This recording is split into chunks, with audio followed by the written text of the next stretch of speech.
Depuis plus de 11 ans maintenant, Xavier Dupont de Ligonnès est porté disparu.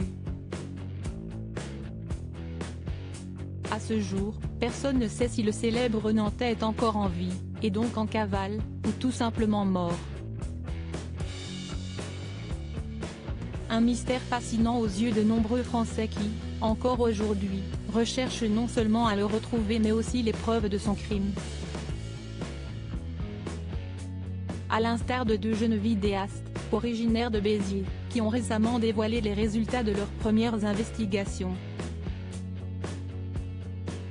En effet, sous le nom de pêcheurs de trésors, deux frères se sont lancés à la recherche d'indices laissés par inadvertance par Xavier Dupont de Ligonnès.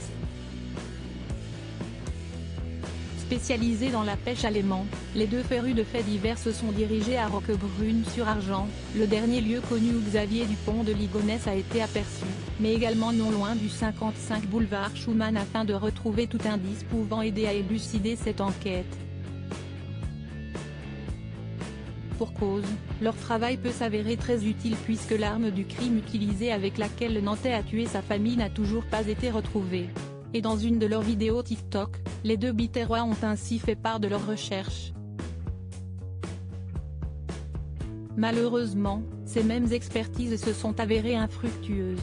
Toutefois, en tant que véritables aficionados de faits divers, il ne fait aucun doute qu'ils risquent de poursuivre leurs efforts en vue d'obtenir des réponses à leurs questions. Xavier Dupont de Ligonnès, cette piste encore ouverte pour les enquêteurs en janvier 2018, les gendarmes travaillant sur l'affaire Xavier Dupont de Ligonnès avaient reçu un signalement précisant qu'un individu ressemblant à Xavier Dupont de Ligonnès se trouvait au monastère Saint-Désert Notre-Dame de Pitié, à proximité de Roquebrune-sur-Argent, dans le Var.